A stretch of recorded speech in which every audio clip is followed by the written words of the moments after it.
Hi friends, hello, welcome to easy drive. నేను మీ MK. Friends, ఈరోజు ఈ వీడియోలో నేను మీకు తెలియజెప్పే ఇన్ఫర్మేషన్ ఏంటి అంటే, ఒకటో గేర్లో వెళ్తూ ఉన్నాం.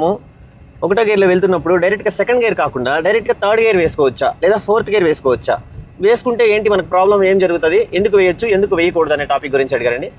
దాని గురించి క్లియర్గా చెప్పడానికి నేను మీకు ఈ వీడియో చేస్తానండి. చూడండి, నేను చాలా వీడియోస్లో కూడా చెప్పాను, ప్రతి గేర్కి ఒక స్పీడ్ అంటూ ఉంటుంది. యావరేజ్గా అన్ని వెహికల్కి ఆల్మోస్ట్ ప్రతి గేర్కి ఒక 10-12 నుంచి ఒక 15 వరకు యూజ్ చేసుకోవచ్చు అని చెప్తాను. అలాగే ఇప్పుడు ఒకసారి నేను కారు స్టాప్ చేసి మళ్ళీ మీకు ఫస్ట్ నుంచి చూపిస్తాను. ఓకే, ఇప్పుడు చూడండి మన కారు ఎంత స్పీడ్ అవుతుంది అనేది మీకు చూపిస్తాను క్లియర్గా. ఓకే, చూడండి ఇప్పుడు మన కారు ఫస్ట్ గేర్లో ఒక 15 స్పీడ్ వెళ్ళిందాక వెళ్ళొచ్చు అని చెప్పాను. చూడండి 15 స్పీడ్ వెళ్తున్నాను. క్రాస్ అవుతున్నప్పుడు సౌండ్ ఎక్కువ వచ్చేస్తుంది. సెకండ్ గేర్ ఎంగేజ్ చేశాను. సెకండ్ గేరు 15 వెళ్తుంది, అంటే లోయెస్ట్ స్పీడ్. నేను యాక్సిలేటర్ యూజ్ చేయకుండా కార్ అనేది ఒక 15లో కంటిన్యూగా అలా వెళ్తూ ఉంది. ఇప్పుడు నేను యాక్సిలేటర్ చేస్తే ప్రతి గేర్ 15 అన్నాను, 2 15s 30 వరకు యూజ్ చేసుకోవచ్చు. చూడండి 30 వరకు యూజ్ చేస్తున్నాను. 30 రీచ్ అవ్వగానే మళ్ళీ నాయిస్ వచ్చేస్తుంది. నెక్స్ట్ గేర్ వేయాలని నాకు క్లియర్గా అర్థమైపోతుంది. అలా నేను థర్డ్ గేర్ వేశాను.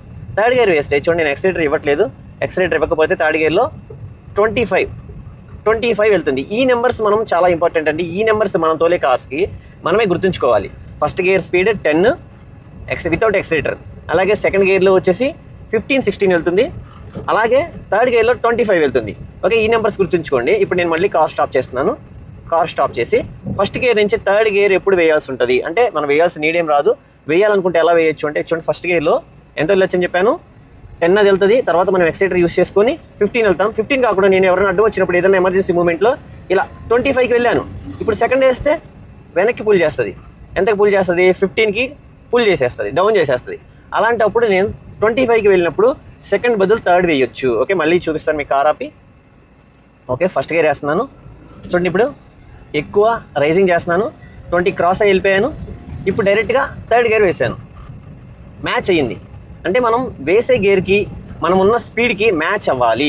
మ్యాచ్ అయితే మీరు 1 నుంచి థర్డ్ అయినా వేయచ్చు, 4th కూడా వేయచ్చు. కానీ మీకు ఇక్కడ అర్థం అవ్వాల్సిన విషయం ఏంటంటే, ఫస్ట్ గేర్లో 15కి వెళ్ళి సెకండ్ గేర్ మనం దానికి అందించినప్పుడు మ్యాచింగ్ జరిగేసి స్మూత్గా మూవ్ అవుతుంది. అదే మీరు ఫస్ట్ గేర్లో 25కి తీసుకెళ్ళడానికి ఇంజిన్ చాలా స్ట్రెయిన్ అయిపోతుంది. ఎక్కువ రేసింగ్ చేస్తున్నాం, ఎక్కువ సౌండ్ వస్తుంది ఇంజిన్లో అంటే మీకు ఫ్యూయల్ ఎక్కువ బర్న్ అవుతుంది. ఎక్కువ ఫ్యూయల్ బర్న్ అయితే అబ్సల్యూట్లీ మైలేజ్ పడిపోతుంది. మైలేజ్ అంటే గుర్తొచ్చిన ఈ వీడియోలోనే మీకు మైలేజ్ గురించి కూడా చెప్పేస్తానండి. ఏ గేర్లో ఎంత స్పీడ్ వెళ్తే మైలేజ్ వస్తాయి కూడా నేను ఈజీగా అర్థమయ్యేలాగా చెప్పేస్తాను. ఓకే, చూడండి నేను చెప్పింది మీకు క్లియర్గా అర్థమైందా? అలాగే నేను ఇప్పుడు థర్డ్ గేర్లో వెళ్తున్నాను. థర్డ్ గేర్లో 3 15s 45 వెళ్తాం. ఓకే, ఇప్పుడు చూడండి 45 వెళ్తున్నాను.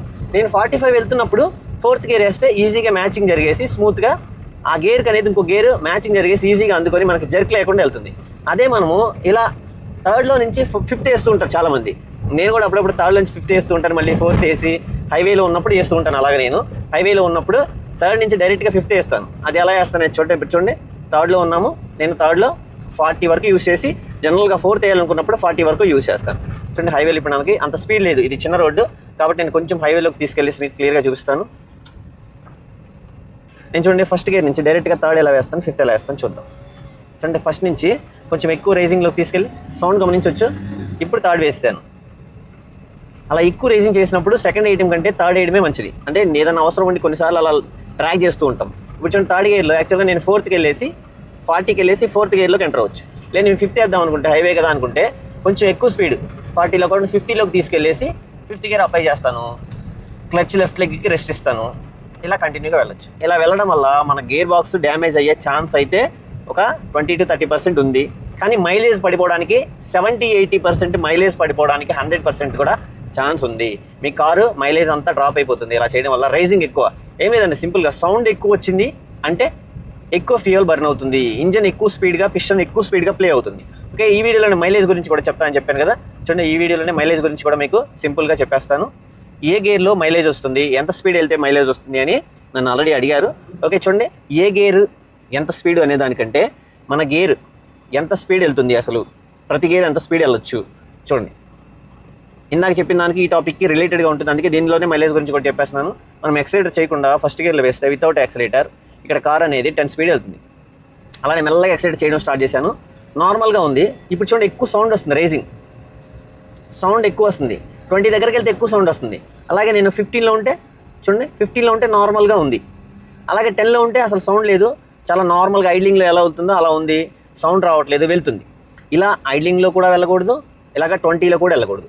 15 వెళ్ళొచ్చు అని చెప్పాను కదా ప్రతి గేరు. ఒక 12 ఫస్ట్లో మీరు ఇలా 12 వెళ్తే అక్కడ మీకు మైలేజ్ ఏమీ ప్రాబ్లం జరగదు. సపోజ్ మనకి మైలేజ్ రావాలంటే 3 గేర్స్, 3 గేరు 4th గేర్లో ఉంటేనే కొంచెం అన్న మైలేజ్ టచ్ అవుతుంది.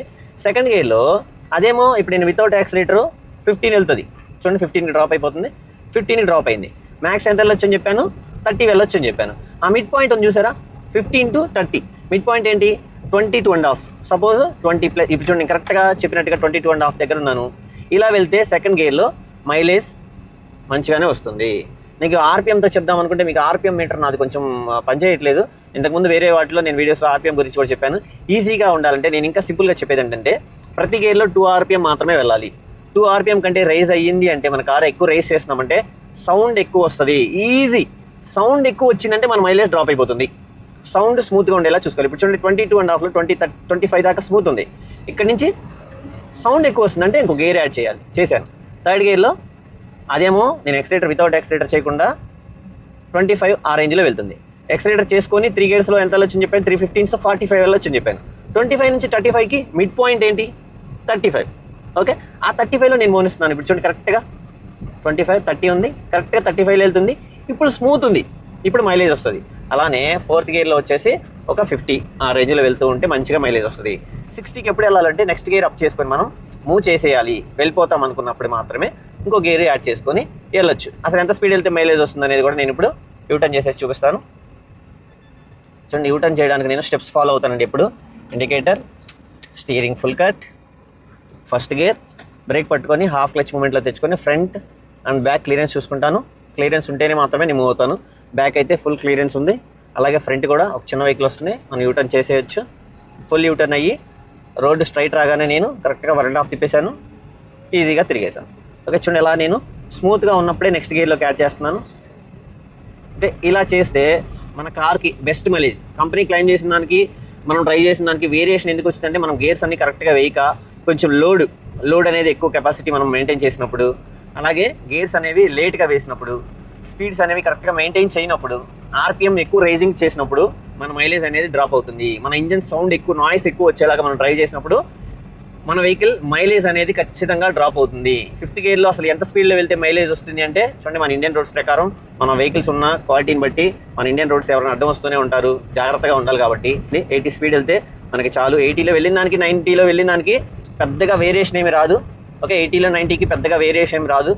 మనం ఒక 100 కిలోమీటర్స్లో కానీ మనం 80లో 90లో వెళ్ళినా ఒక 10 మినిట్స్ కూడా వేరియేషన్ రాదు. కాబట్టి మనం టైం కన్నా సేఫ్టీ చూసుకోవాలి. 80 స్పీడ్లో వెళ్తే మీ ఆర్పిఎం కూడా నాకు తెలిసి 80 స్పీడ్లో వెళ్తే 2 RPM, నియర్ బై 2 RPM ఉంటుంది. మీరు ఏ కార్ అయినా సరే చెక్ చేయండి. మీరు వెళ్తూ ఉన్నప్పుడు 80 స్పీడ్లో వెళ్తున్నప్పుడు 2 RPMకి నియర్ బై ఉంటుంది ఆర్పిఎం కూడా. 2 RPMలో మెయింటైన్ చేసుకోండి. 2 RPM కంటే తక్కువ మెయింటైన్ చేస్తే ఇంకా మంచిగా మైలేజ్ వస్తుంది. అలానే 1 RPMకి వెళ్ళడానికి కుదరదు. మినిమం 1.5 RPM పైన 2 RPMకి నియర్ బై ఉంటే మీ కారు ఎక్కువ రేసింగ్లో ఉండదు, సౌండ్ ఎక్కువ రాదు, స్మూత్ ఉంటుంది, మంచి మైలేజ్ వస్తుంది. చిన్న గతుకులో వెళ్ళినా సస్పెన్షన్ పాడవదు. మీరు ఇలా ఏ గేర్స్ ఎలా యూజ్ చేయాలి, ఏ గేర్ మిస్ చేసి ఎలా ఒకవేళ వేయదలుచుకుంటే ఎలా వేయాలి, వేసినందువల్ల మనకు కలిగే నష్టం ఏంటి అనే దాని గురించి కూడా నేను క్లియర్గా చెప్పాను. మైలేజ్ రావడానికి కూడా ఒక చిన్న టిప్స్తో ఈ వీడియో ఫినిష్ చేస్తున్నానండి. ఫ్రెండ్, ఈ వీడియోలో నేను ఇచ్చిన ఇన్ఫర్మేషన్ మీకు నచ్చినట్లయితే ఖచ్చితంగా మన వీడియోని లైక్ చేయండి, మీ ఫ్రెండ్స్ అండ్ ఫ్యామిలీ మెంబర్స్కి షేర్ చేసుకోండి. అలానే ఇంకా మన ఛానల్ని ఎవరైనా సబ్స్క్రైబ్ చేయని వాళ్ళు ఉంటే ఖచ్చితంగా ఛానల్ సబ్స్క్రైబ్ చేసుకోండి. Thank you friends, thank you for watching.